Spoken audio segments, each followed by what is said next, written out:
ഈ തമ്പുരാന്ന് ഉദ്ദേശിക്കുന്നത് ശരിക്കും ഒരു കാസ്റ്റിന്റെ ഇതാണെന്നാണ് ഞാൻ മനസ്സിലാക്കിയിട്ടുള്ളത്. തമ്പുരാന്ന് ഇപ്പോൾ നമ്പൂതിരിപ്പാട്, അങ്ങനെ നായർ, പിള്ള, കുറുപ്പ്, അതുപോലെ തമ്പുരാന്ന് പറയുന്ന ഒരു കാസ്റ്റാണ്. പിന്നെ ഈ ചില ആൾക്കാർ അത് തമ്പുരാന്ന് പറഞ്ഞ രാജാവാണ്, ആ രാജഭരണം ഇല്ലാണ്ട് തമ്പുരാന്ന് വിളിക്കേണ്ട കാര്യമില്ല.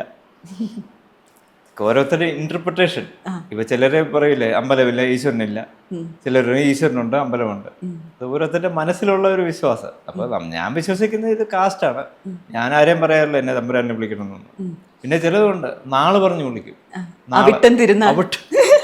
അവിട്ടം തിരുനാൾ ആദിത്യവർമ്മ തമ്പുരാനെ എഴുന്നള്ളിയായാലും അങ്ങനെയൊക്കെ വരാറുണ്ട് ശരിക്കും.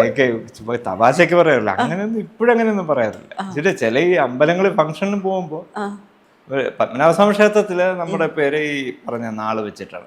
എല്ലാവരുടെയും നമ്മുടെ ഫാമിലിയിലുള്ള എല്ലാവരുടെയും പേര് നാള് വെച്ചിട്ടാണ്. ഇത് പണ്ടൊക്കെ ഈ രാമവർമ്മ എന്ന് പറയുന്ന 3-4 പേര് കാണും.